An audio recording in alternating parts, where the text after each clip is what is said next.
One. Good morning, good evening, and good afternoon, everybody. This is Jay here at Fort Living Room Homestead. I know, it has been a while since I posted a video, but there's a very good reason for that, and we are going to get right on into it. Over the last few months, I've been taking some time and getting things together here on the homestead. Been working on a lot of separate projects, a lot of different things. The main thing that I've been working on is getting my sunroom squared away for growing season this coming year. I'm sure everybody's been paying attention to what's going on with the food situation. I'm sure everybody's been paying attention to what's been going on as far as these bank issues, and that is exactly why you need to be growing as much food as you can possibly grow right now.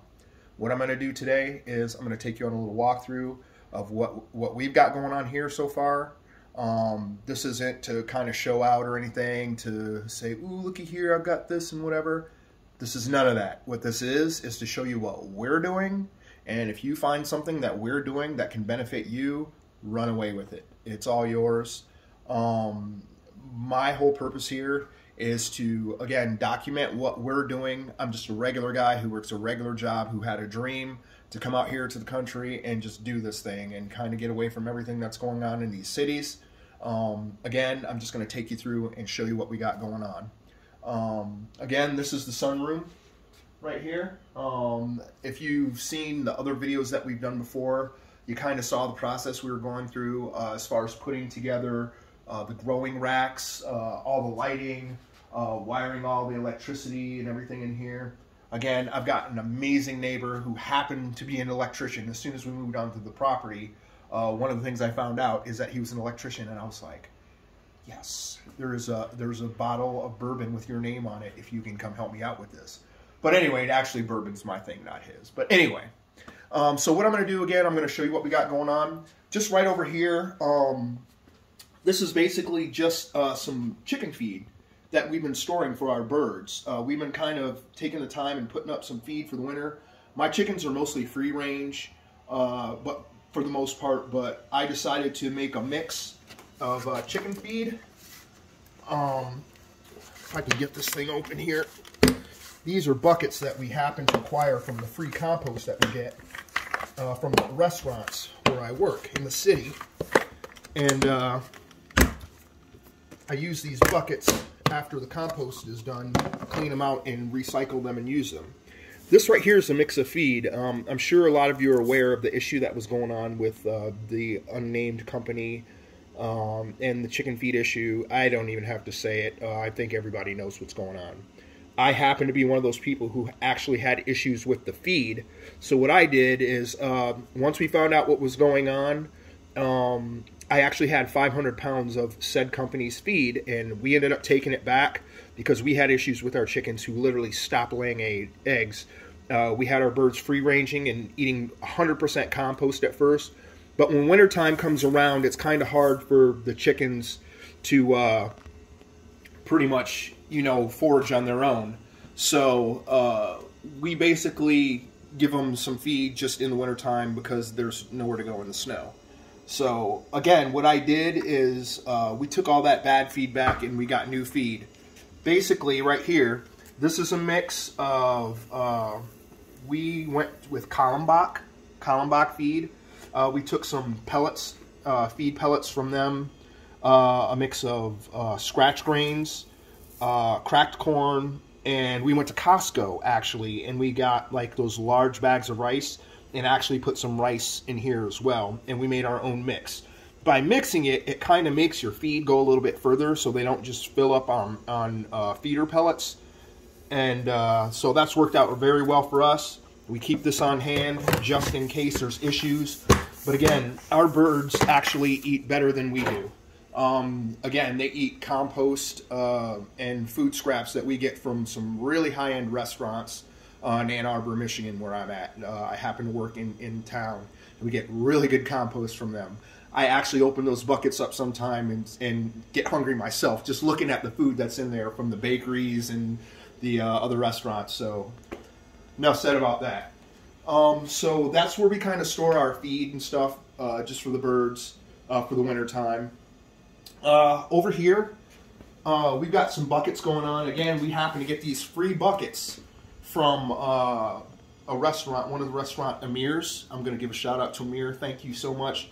You guys provide the best compost and the best buckets ever. Your buckets are making my garden happen this year, so I totally appreciate you down there, Amir. Keep doing what you're doing. You're doing a great job. Great food. Go to Amir's. Anyway, with that being said, so basically we've been just doing some experimenting. This is kind of like my little lab section over here. I've taken a bunch of 5-gallon buckets and I've got them double bucketed. I have one bucket on the top, I drill holes in the bottom of that, and I have water in the bottom of the second bucket. Just in case the roots, grow down if I'm growing bigger plants, which we'll get to here in a moment. But a lot of these right here are starters, and I'm doing some experimenting with some starters and seeing how they grow in certain conditions. This isn't even potting soil that I'm using. This is actually regular soil that I'm using in these starter buckets because I'm kind of doing a little bit of an experiment, and I'm trying to see what I can and can't get away with when it comes to growing and starting seeds. So this is my laboratory section over here. I've got some Swiss chard over here that's doing really good. We've got some scallions here, some Walla Walla onions, some broccoli. There's some lavender over here in the back, which you can hardly see. Get down over there. Yep, there's some lavender right here. Some of this is doing well. I have a little bit different of a philosophy when it comes to some things. I'm all about the strongest will survive. I'm a soldier first, a gardener second. That's just who I am. So again, part of this experiment is to grow some seeds and see what I can get and see what's going to survive even in the thickest soil, because some of these seeds I'm going to actually take and plant in my garden, and I only want the best and strongest seeds that actually can push through and survive to go into my garden this year. So a lot of the stuff right here is for my personal use in my garden, and we're going to see how this experiment goes. That's another thing I want to say is a lot of times people are scared to experiment, scared to kind of see what's going on or what they can and can't do. This is gardening. This isn't brain surgery. Go ahead, experiment. This is the time to do it.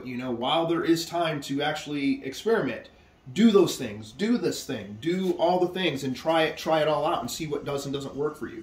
Sometimes you'll get on certain channels and they'll say, "Oh, this is the right way to do this." I don't believe in the right way per se to do anything.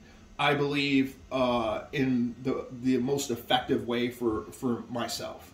That's how I do things. That's how I operate here. Moving on. I've got a little bit of broccoli going on down here. What I like to do is a lot of my starters, again, I'm experimenting with this, just throwing them into a bucket and just seeing what will and won't propagate. My broccoli is doing extremely well. A lot of people are like, "Well, what are you going to do? How are you going to get that out of here?" Well, basically, with that being said, you can simply take some dirt and remove some dirt off of the corner, scoop out a little section, and slowly start removing the seedlings out of there. I've done this before. I've got very gentle hands when it comes to this kind of thing, but I know a lot of people, may or may not, have the time or patience to deal with it. But we're going to go over some other ways that may benefit you. But this is one of the ways that I can quickly throw in some seeds, kind of let them do their thing, throw some water in there, and then kind of see what happens.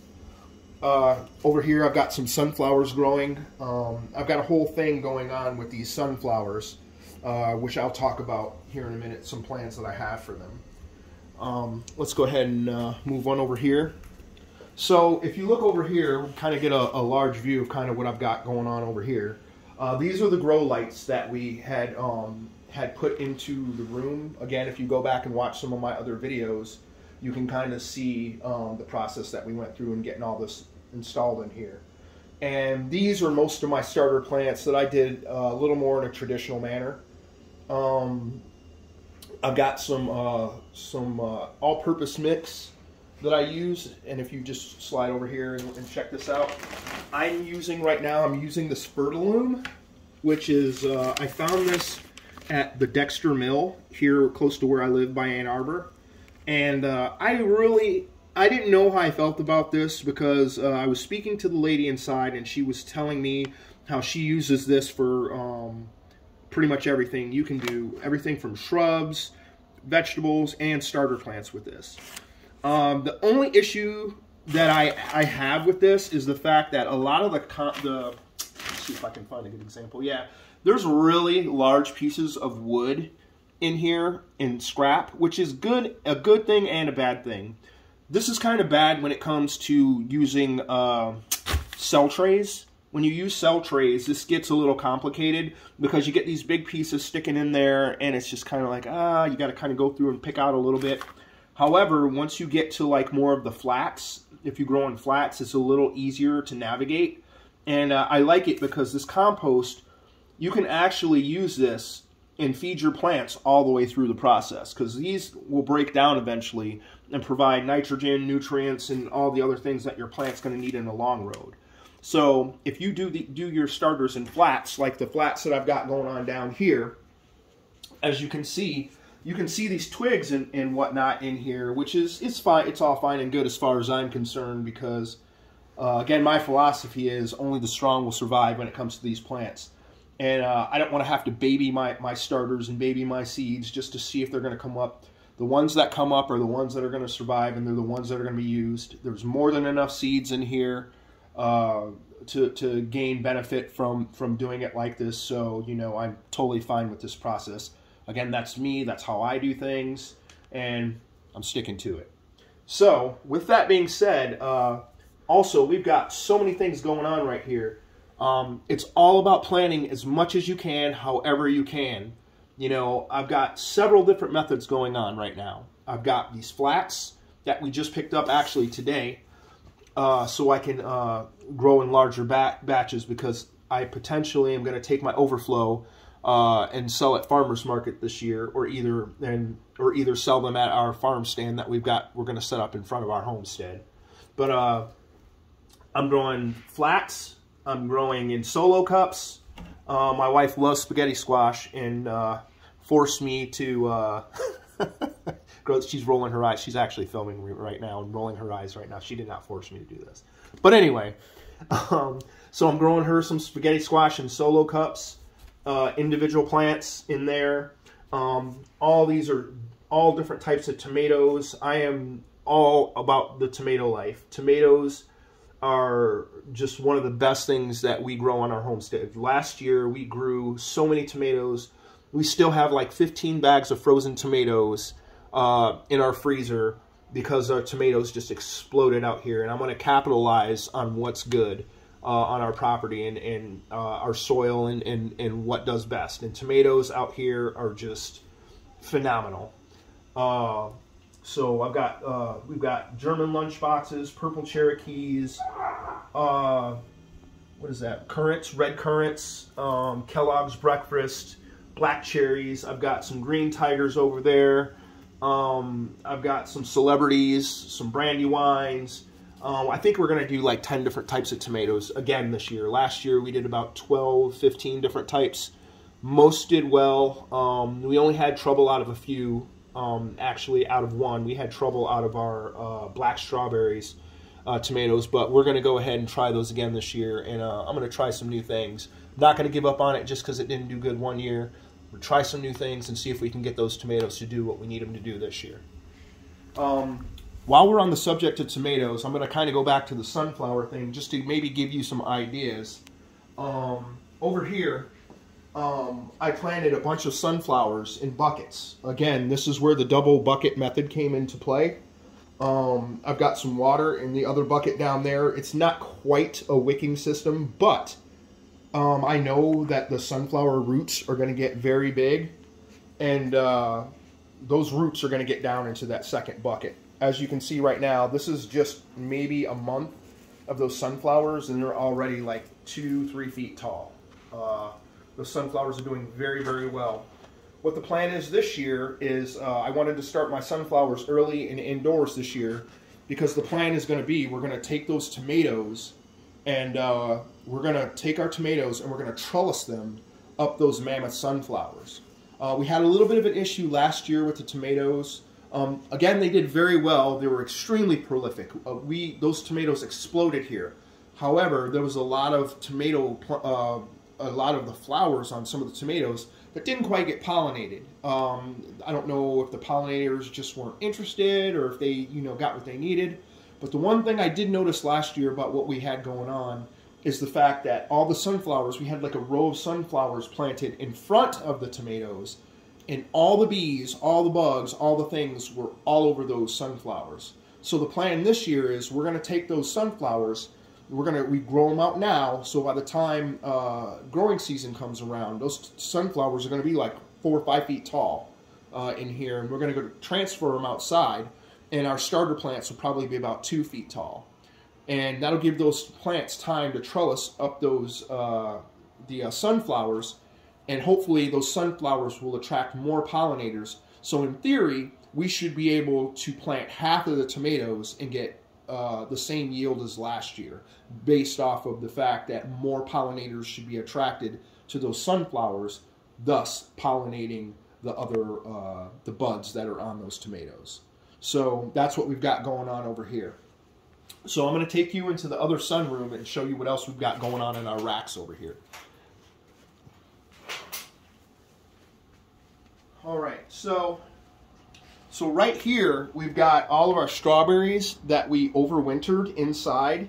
We originally had those strawberries over where we've got all those starters right now, but in order to get our starters set up, we had to go ahead and move the strawberries into this other sunroom up against the window, because they're at a point right now where they're going to do well, and they don't need to be directly under those lights because springtime's coming around. We just sprung forward, so we're getting a little more light throughout the day. They're going to do just fine right here where they are up until we can get them outside and get the strawberry field planted. All of these strawberries that you're looking at right now came from a strawberry plant that we were gifted when we first moved here that was about this size right here. We started with about this many strawberries right there. And we put those into a trough that we have outside. It's like a long horse trough. We put them in there and they literally exploded. We had runners falling off the side. We couldn't even keep up with all the strawberry runners and everything that we had. I would say about 25% of what we had didn't even make it. Some of them died. I still got some pots in there with some that didn't even make it. And this is what we got. So and while we overwintered them, they just multiplied even more. I actually cut a lot of the runners off and then ended up putting the runners in pots that we've got over here. All that was in buckets is what we started with. And then if you look down here in these pots, these are a lot of the runners that shot off from what we had in the pots. And over here on this side, we've got even more as well. So that was probably the best thing we could have ever done. We totally eliminated having to purchase any bare roots this year or anything, just being smart and overwintering what we had. Over here we've got more tomatoes. These are green tiger tomatoes that are started from seeds that I'd grown last year. These are actually plants that are the same ones from last year that I started in egg cartons, and I'm going to show you that. I kind of jumped ahead a little bit, and I'm going to go back and show you that in a minute. Again, over here in solo cups on the rack, we've got a lot going on. We've got our lettuce that we just started a couple weeks ago. That's exploding right now in solo cups. We've got some onions down here. Some things are doing better than others. The mix that I used in this, they're not doing as well as they could because I didn't have the starter mix at the time I started, but I felt I needed to get going. We're going to use what we've got. We're going to run with what we've got. There's plenty more seeds to go around. But for what we started in here ahead of time, it's not doing bad at all. We've got some more onions down there. We're looking at some opal basil, some dark opal basil down here that we're going to go ahead and separate once it gets a little bigger and put them in individual pots. We've got some onions going on, or I'm sorry, not onions. What you call it? Can't think. Brain cramp. Scallions. Those are the things. Some scallions going on down there. More basil down here. We've got some cinnamon basil, purple Petra basil. I even got the kids involved, and we got them planting some butterfly medley and some milkweed. We were considering doing a little butterfly sanctuary in our sunroom. We're going to see how that works out with our dogs. Don't know how that's going to go, but we'll see what happens. We've got some, let's see, some Chinese cabbage right here, which is exploding as well. We're going to go ahead and transfer that here soon. This is almost ready to come out of here. We're going to put in individual pots and get ready to transfer into buckets outside. That's going to be a whole nother video where I'm going to show you the little palleted boardwalk setup that we have to put buckets on and grow in that. We got rosemary going on right there. Under that, we've got some bell peppers that start coming up nicely. So, this rack right here that we've got on the other side is just a bunch of succulents and plants up top that eventually we're going to do the nursery thing and probably end up selling some plants and succulents. And I threw some overflow cucumbers down here, some Space Master cucumbers in there. And yeah, that's what we've got going on so far as far as starters. Come on back in the room, and I just wanted to kind of go over something. Again, everybody should be doing the best that they can to grow whatever they can right now. You can grow in anything. All you have to do is set your mind to actually jumping in and saying, I'm going to do this. You can grow things in your balcony. You can grow things on your windowsill. These right here are grown in an egg carton. These were tomato seeds from last year, from tomatoes that I grew last year that I started in an egg carton. I'm sure everyone buys eggs or knows someone, I should say, who buys eggs, and everyone can get a hold of an egg carton. These are celebrity tomatoes. These were actually seed tests. I wanted to test and see how good the seeds were that I had last year. And the germination rate is very high. There's only like a couple that didn't come up. And actually some did come up. I just probably didn't water the ends that well. But germination rate turned out very well. And it's a very simple process. Again, you can start these starts in solo cups. I will demonstrate how easy this actually is. Okay, so these solo cups right here, I've got these already prepped. I had these prepped from earlier. I'm going to show you how I prep my solo cups, which is going to be vastly different probably from how other people do theirs. And this is just the first part of the process. Depending on what I've got going on in the solo cups is going to kind of depend how I do things. Just right now at the very, very beginning, starting these off, I'm just going to take a regular solo cup. What I do, a lot of times, and this is what I've even done, this is what I did last year, people will put holes on the bottom of the solo cup. There will be a time for that, but when it comes to doing starters, that's not how I like to start them out.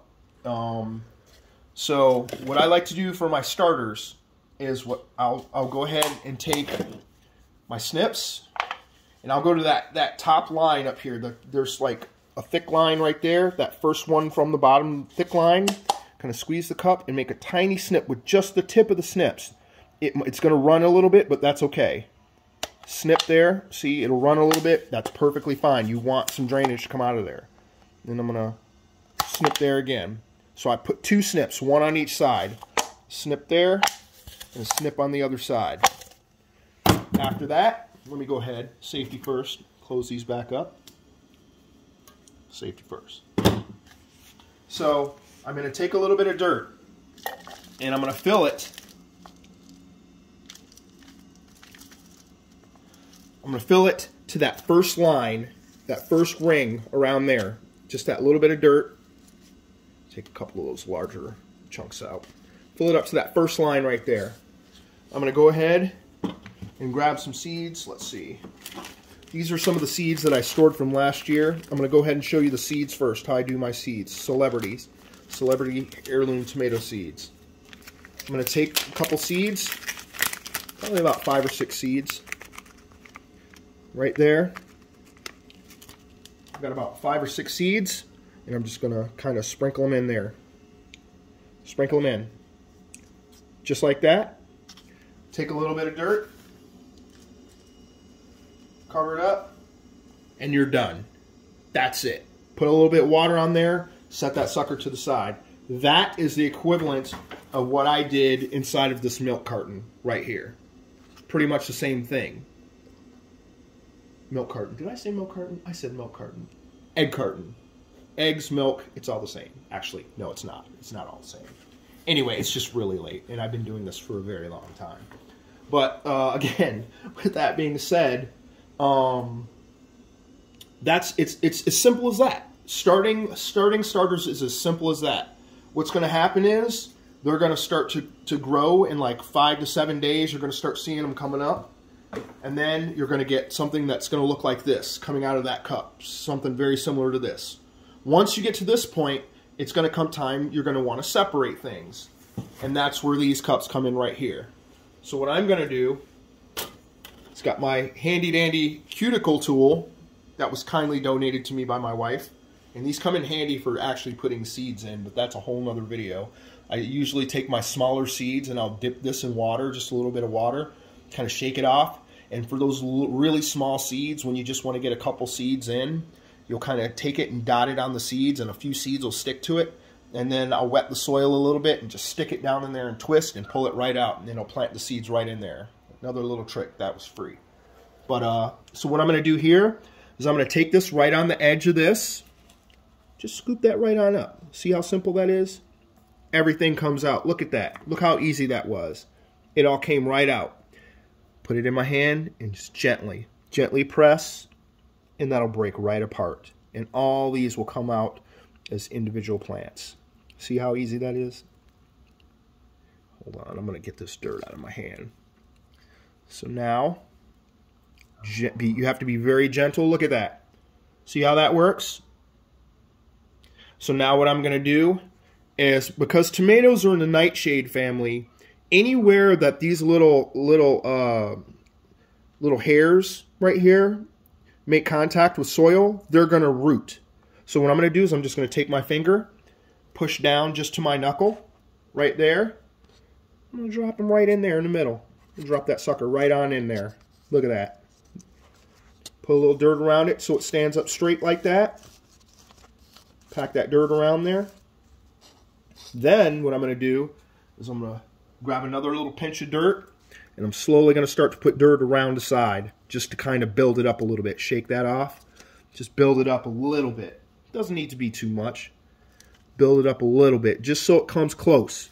What that's going to do is that's going to help your root system become that much stronger, because all those little hairs are going to turn into roots. Get that pressed down there really good. Tiny bit more down in there. Just a little bit more. See that? Then I'm going to go over here, grab my little sprayer. Got my little sprayer right here. Pump the sucker up a little bit. Kind of hit it with a little bit of water. And you want to hit the side of the cup.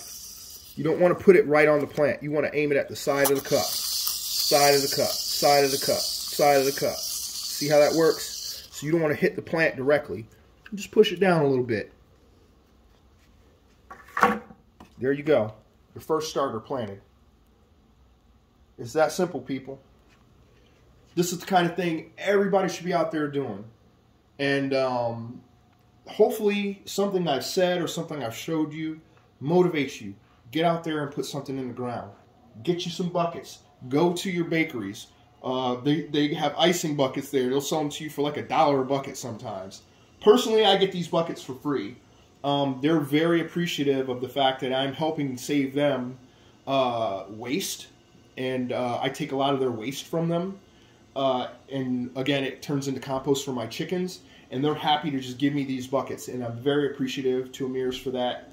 And I'm sure in your area, you can probably find restaurants that have pickle buckets. Deli, go to your delis, go anywhere. A lot of places are just taking those buckets and just throwing them away. Before I spoke to them, they were just throwing all these buckets away. I have hundreds and hundreds of buckets now just because I did the legwork and did the investigation to go find out what was going on. And I suggest everybody get out there and do the same. I just want to thank everybody for coming out and checking out and see what we've got going on here. I encourage you. I cannot say this enough. Go out, do what you can, grow some food. The time is coming where you're not going to be able to go to the supermarket to get food. Believe it or not, tinfoil hats on, say what you want to say. It's coming. We've seen the train derailments. We've seen the issues going on with the banks. We've seen the war that's going on in the unsaid countries and whatnot and what for. We all see the writing on the wall, and if you don't see the writing on the wall, you need to pray about it. Thank you for taking the time to come out here. Yah bless. I am out of here.